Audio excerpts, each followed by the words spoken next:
같이 보겠습니다. 하나님이 말씀하시기를 우리가 우리의 형상을 따라서 우리의 모양대로 사람을 만들자. 그리고 그가 바다의 고기와 공중의 새와 땅 위에 사는 온갖 들 짐승과 땅 위를 기어다니는 모든 길 짐승을 다스리게 하자 하시고, 하나님이 당신의 형상대로 사람을 창조하셨으니 곧 하나님의 형상대로 사람을 창조하셨다. 하나님이 그들을 남자와 여자로 창조하셨다. 하나님이 그들에게 복을 베푸셨다. 하나님이 그들에게 말씀하시기를 생육하고 번성하여 땅에 충만하여라. 땅을 정복하여라. 바다의 고기와 공중의 새와 땅 위에서 살아 움직이는 모든 생물을 다스려라 하셨다. 아멘. 오늘 말씀의 시작은 지난주에 새벽 말씀들을 좀 보던 중에 여기로부터 시작이 되는 겁니다. 신명기 5장 17절, 아주 짧아요. 살인하지 못한다 로부터 시작되어지는 그런 말씀이에요. 그런데 여기서 우리가 좀 한번 생각해 봐야 되는 게 있는데, 이 살인하지 못한다는 10계명 안에 있는 제 6계명이에요. 10계명은 이스라엘 백성들이 그들이 살아가는 삶의 기본적인 계율이라고 말할 수 있는 율법, 그리고 그 율법의 코어 중에 코어가 바로 10계명이에요. 핵심 중에 핵심이 10계명인데 10계명에 살인하지 못한다가 들어있는 것이죠. 근데 제가 새벽 예배 때도 그랬는데 한번 생각을 해보면, 우리는 지성이 있는 인간이라고 한다면, 그리고 감정이 있는 인간이라고 한다면 누구를 살인하는 게 기본 중에 기본이고 굳이 말하지 않아도 이건 못하는 일이 아니냐라고 생각할 수도 있어요. 그런데 이것이 굳이 중요한 사회를 유지시키는 여러 가지도 있을 텐데 굳이 10계명 안에 들어와야 되는 이유는 무엇이냐라고 생각할 수도 있습니다. 근데 지금 대한민국은 살인이 여전히 일어나고 있고요. 누군가를 죽이는 일들이 일어나고 있어요. 그런데 그렇다고 한다면 이 10계명 안에 살인하지 못한다라고 말하는 이 내용은 충분히 들어오고도 의미를 가질 수 있는 것이죠. 그리고 이 살인하지 못한다는 이 의미 안엔 저는 하나님께서 우리를 창조하신, 그리고 우리에게 당신의 형상을 담아주신, 하나님의 형상을 담아주신 그 의미 안에 시작되어졌다고 저는 생각해요. 인간을 창조하실 때 하나님께서는 당신의 모습을 담아서 우리에게 그분의 신성을 담아서 우리를 창조하셨다고 증언하고 있습니다. 그 내용이 오늘 본문의 내용이잖아요. 우리 안에 당신의 형상을 담아 주셨다는 것은 무엇일까? 여기 보면, 물론 오늘 본문이기도 했지만 제가 다시 한번 좀 인용하면 27절 말씀은 이렇게 증언하고 있어요. 하나님이 당신의 형상대로 사람을 창조하셨으니 곧 하나님의 형상대로 사람을 창조하셨다라고 말하고 있어요. 하나님의 형상대로. 이 하나님의 형상이라고 말하는 이 이야기는 하나님의 형상이기 때문에 하나님의 신성도 우리 안에 담아 주셨다고 보는 것이 합당하지 않을까. 그런데 살인은 무엇일까요? 살인은 하나님께서 창조하신 인간을 죽이는 행위잖아요. 그렇다면 하나님의 형상을 죽이는 행위가 될 수 있는 것이죠. 인간이 인간을 죽이는 것이 하나님의 형상을 훼손하는 것일 수도 있는 것이죠. 그래서 이 하나님의 형상에 대한 이야기는 창세기 1장 27절에만 있는 것이 아니고요. 우리 안에 똑같이 또 증언되어지는 말씀이 또 있어요. 노아의 방주 사건 이후에 하나님께서 노아의 가족들이 이렇게 아라랏산에 도착해서 흩어지는 과정 가운데 하나님께서 또 축복하시는 장면이 나오거든요. 그런데 그 사건이 나오는 게 창세기 9장인데 9장 6절엔 이렇게 말씀하시고 있어요. 사람은 하나님의 형상대로 지음을 받았으니, 이 앞에 있는 이야기는 우리와 동일하죠. 앞에 본 것과. 그런데 여기서 추가하면서 말씀하시는 것이 있어요. 누구든지 사람을 죽인 자는 죽임을 당할 것이다. 즉 살인하지 못한다는 말씀을 또 하고 있는 거예요. 신기한 게 있는데요. 창세기 1장과 9장엔 동일하게 어찌 보면 유사한 내용을 담아내고 있는 것이 있어요. 뭐냐면 창세기 1장에서도 하나님께서 이 땅을 창조하신 이후에 우리와 하나님의 창조의 역사에 같이 하도록 들짐승과 집안에 있는 짐승들을 너희가 다스려라 라고 말씀하신 것처럼 창세기 9장에도 하나님께서 이 땅을 창조하신 것처럼 너희는 이제 생육하고 번성하라라고 이렇게 명령하고 계시거든요.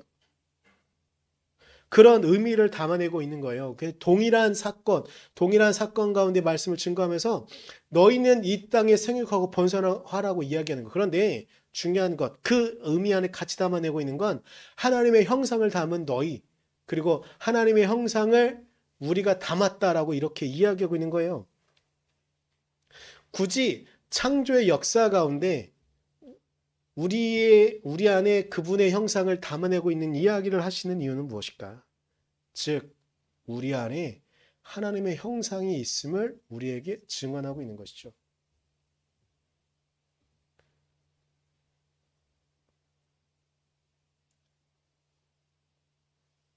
우리는 이 이야기들 속에 하나님의 창조 안에 우리가 동참해야 함을 우리에게 명령하시는 내용이기도 하거든요. 그런데 어떻게 그럴 수 있느냐? 우리가 어떻게 하나님의 창조 역사에 동참할 수 있느냐? 그 이유는요. 하나님의 형상을 하나님께서 우리 안에 주셨기 때문이에요. 즉 하나님의 신성을 우리 안에 허락하셨기 때문에 누구도 이 땅에 있는 어떤 존재도요. 하나님의 창조 역사에 동참할 수 없어요. 하지만 우리 인간만은 그 창조 역사에 동참할 수 있어요.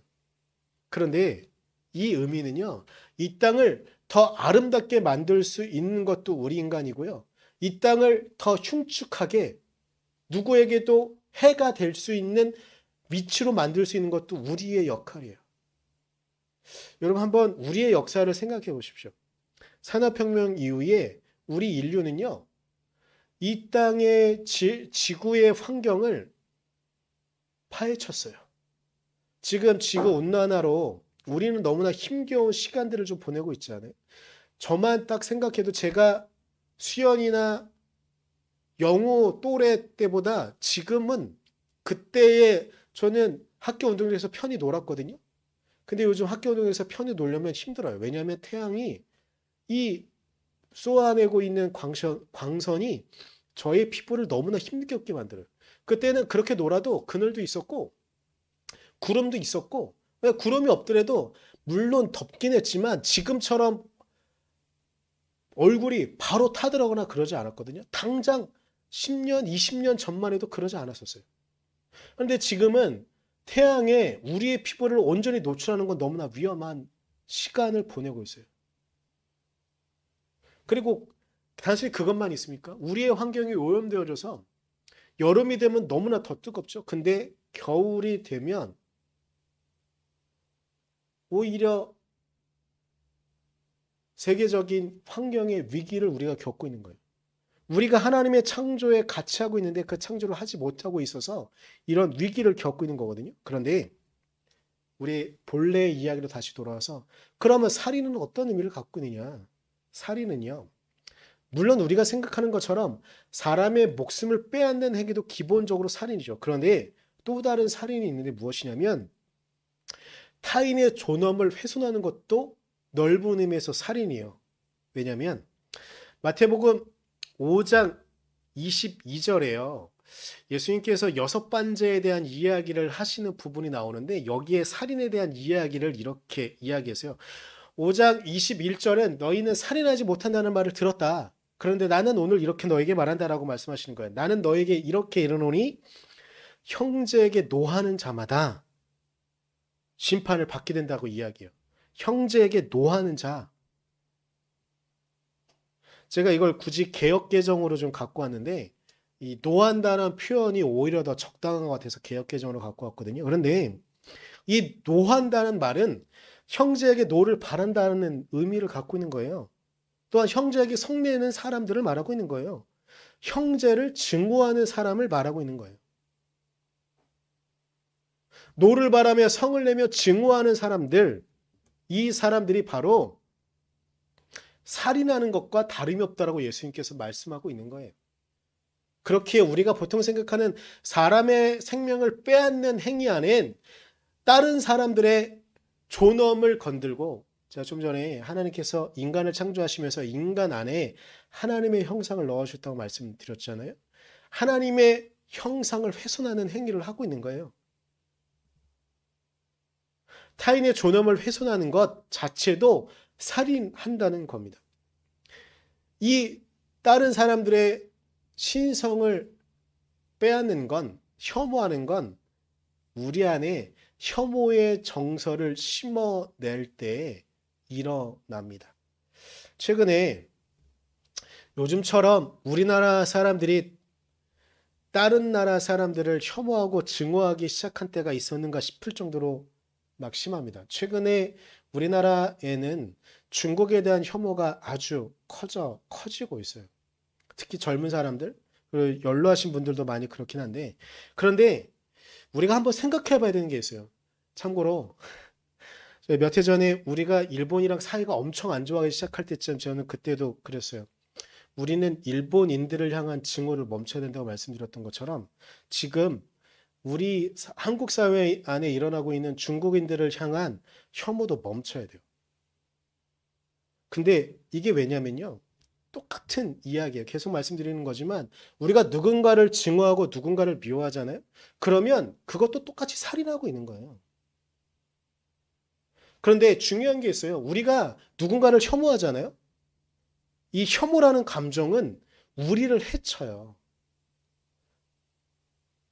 여러분, 우리가 살인이라는 게 정말 위험한 게 뭐냐면요. 보통 사람은요, 누군가를 살인하잖아요. 실수든 고의를 갖든 살인하면 그 사람은 절대 일상적인 삶을 살아갈 수가 없어요. 어느 누구도 일상적인 삶을 살아갈 수가 없어요.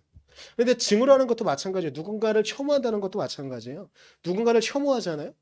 그러면 혐오하는 나도 우리의 일상을 살아가는 게 불가능하다는 거예요.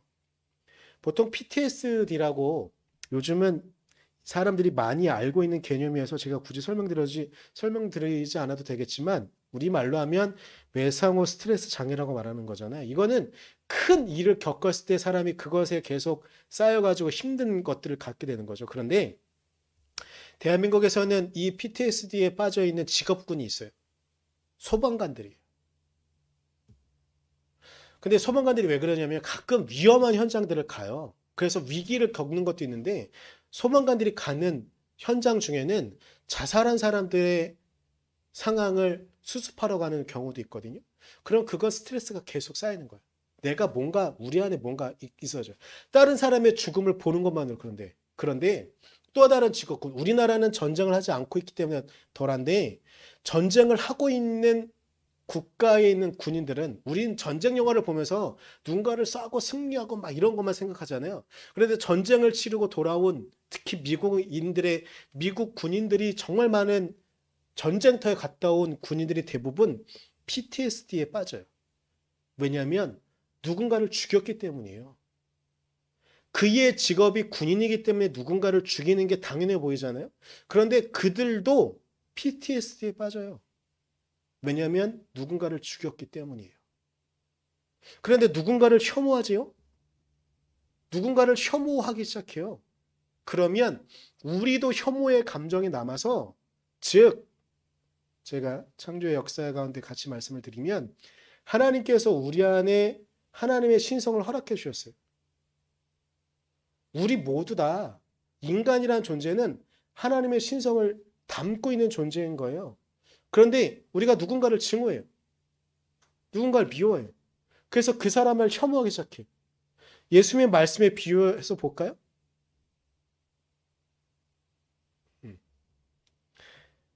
형제에게 노하는 자, 살인하고 있다는 말씀이거든요.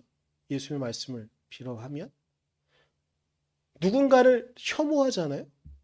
그러면 우리도 그 혐오의 대상이 될 수 있는 거예요. 더불어 우리 존재의 가치가 깎이는 거예요. 제가 요즘 특별히 저는 대표 기도할 때마다 어떤 정세를 이용하는 사람들이 있습니다라고 말씀을 하면서 계속 기도하고 있어요. 근데 그게 왜냐면 우리가 중국을 혐오하는 정서 안에는 물론 극단적으로 중국 안에 우리 안에 한국을 이상하게 보고 한국에 대한 이야기들을 나쁘게 퍼뜨리는 사람이 있는 건 사실이긴 해요. 하지만 중국인들 전체가 다 그러냐면 여러분 중국인들도 바쁘고 힘들어요. 하루 벌어 하루 살기 힘든 사람들이 정말 많아요. 한국이 어떻고 저쩌고 그냥 한국 드라마 보면 좋으면 그냥 그 사람들 부러우고 그런 사람들이 대부분이에요. 한국을 혐오하고 싶어하는 일정 세대가 있고 일정 사람들이 있어요. 그 사람들이 부추기는 거예요. 근데 또 우리나라는 어떠냐면 우리나라 이제 지금 이번 주에 중국을 혐오할 만한 일들 중에 하나 쇼트트랙이 있었잖아요. 그런데 여러분 기사를 잘 봐야 돼요. 기사 내용만 보면서 이놈들이 이러네 이렇게 생각하면 안 돼요. 우리나라 기자가 물어봤어요. 금메달을 딴 중국 쇼트트랙 대표에게 물어봤어요. 지금 마침 감독과 코치가 우리나라 사람이니까 감독과 코치가 한국 사람이니까 한국 기자가 이렇게 물어본 거예요.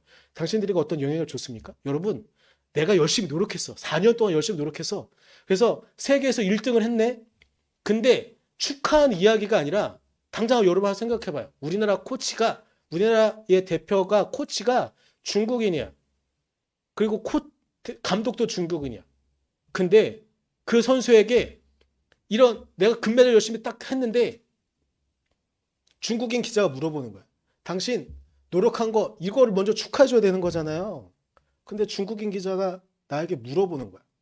감독과 코치는 어떤 역할을 했어요? 물론 좋은 말 할 수도 있겠지만 4년 동안 열심히 노력했어. 이걸 위해서. 그러면 당장 내가 그 질문을 들으면 기분이 좋을 것 같아요? 그 기자가 나쁜 의도를 갖고서 질문을 한 거예요. 질문 자체가 나빴던 거예요. 물론 그 선수가 우리가 바라는 대로 코치가 감독이 잘해줬어요. 이렇게 말하면 우리의 마음도 풀렸을지 모르겠지만 내가 당장 그 중국인 선수라고 생각해 봐요. 그게 한국인들이 바라는 대로 말할 수 있을까요?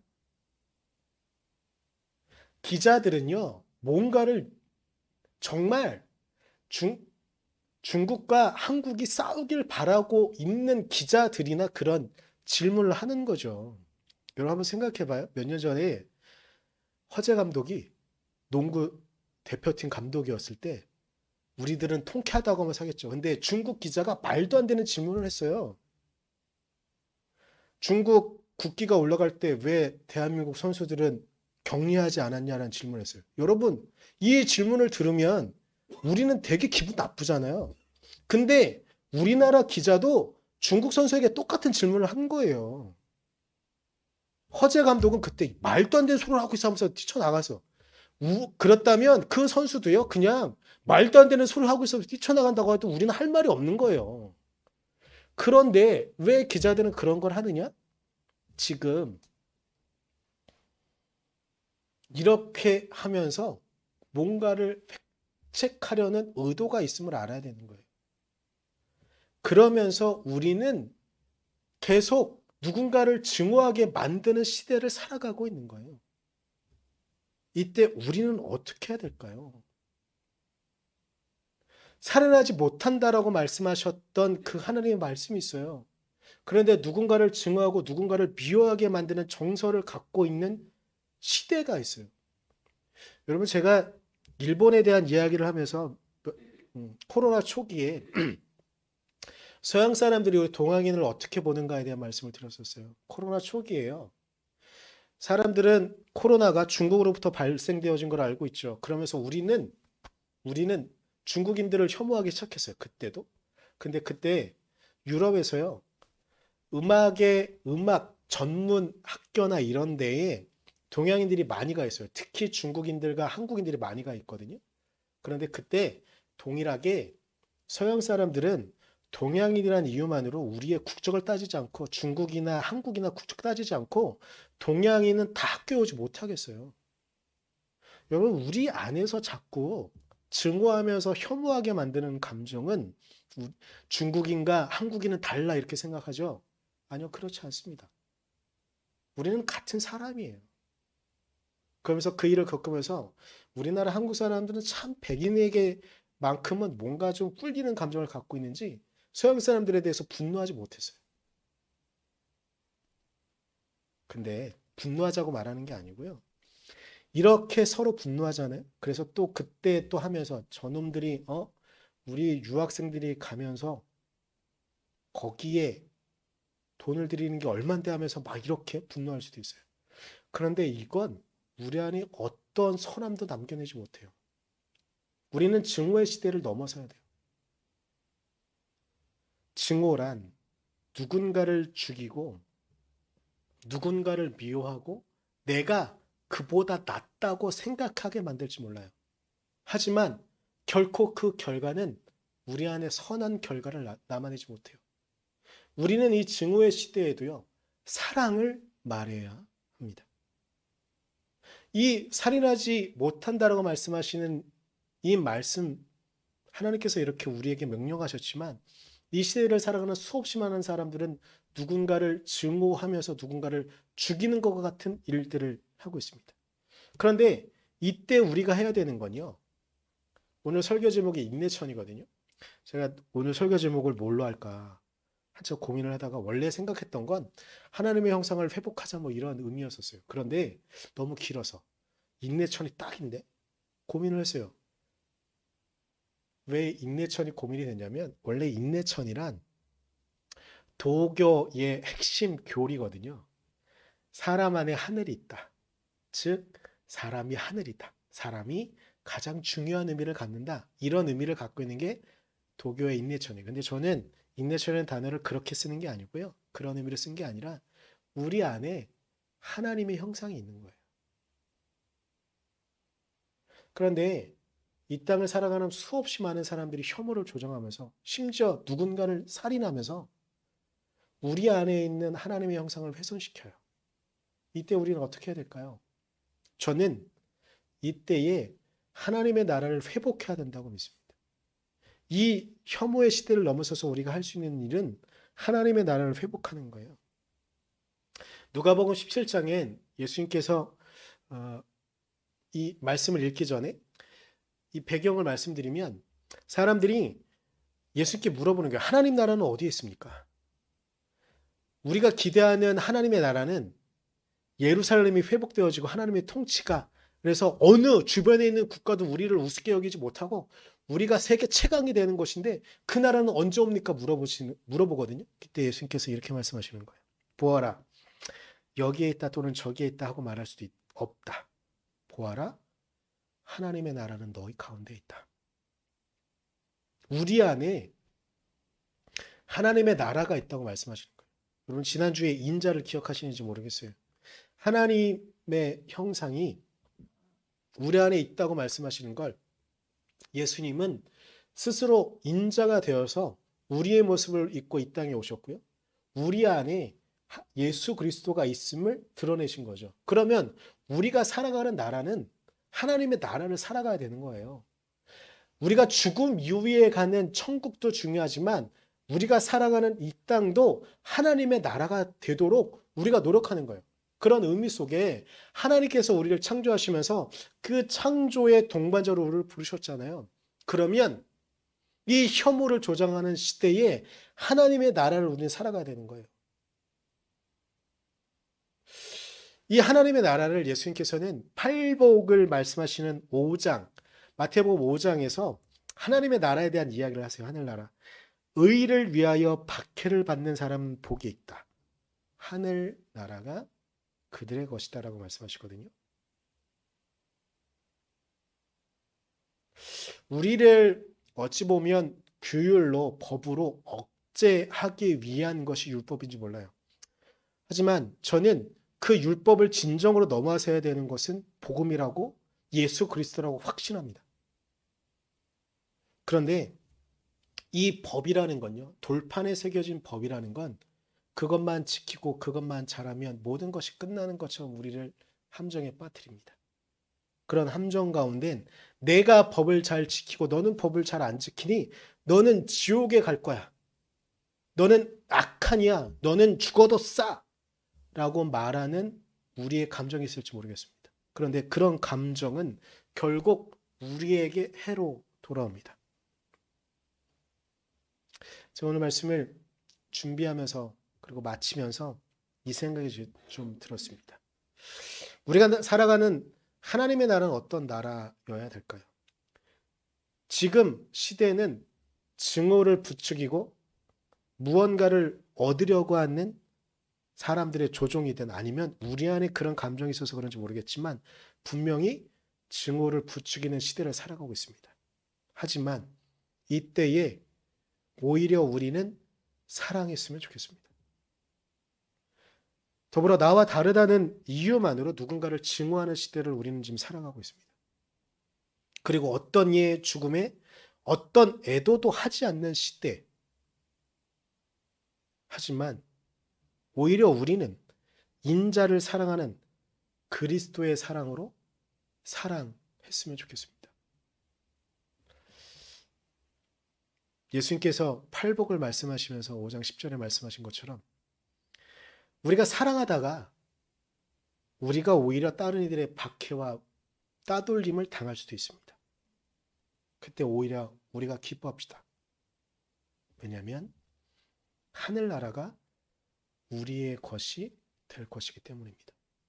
우리가 하나님의 나라를 우리의 마음에 품으며 우리가 살아가는 이 공간을 하늘나라가 될 수 있도록 하나님의 나라가 될 수 있도록 살아갑시다.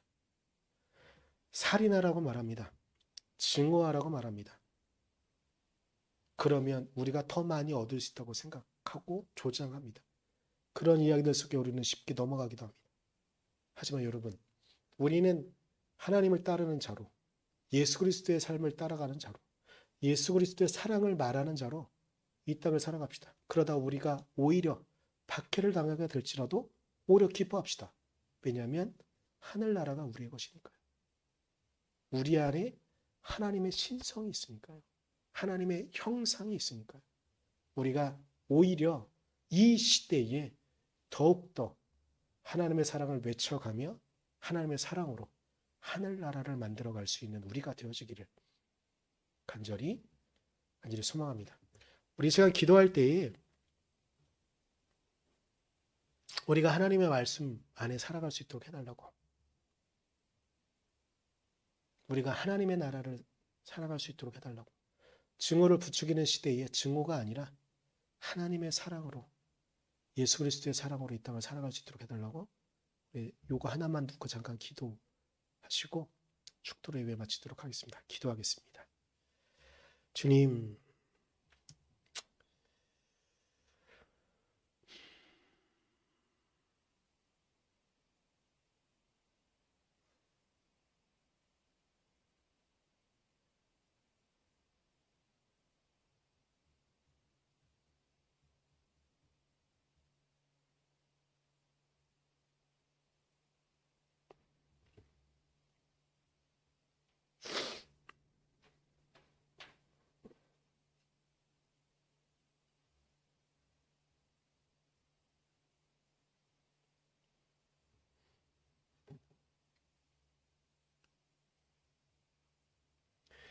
연하여 기도합니다. 주님, 우리가 주님 말씀 안에 주님 은혜 안에 나아갑니다.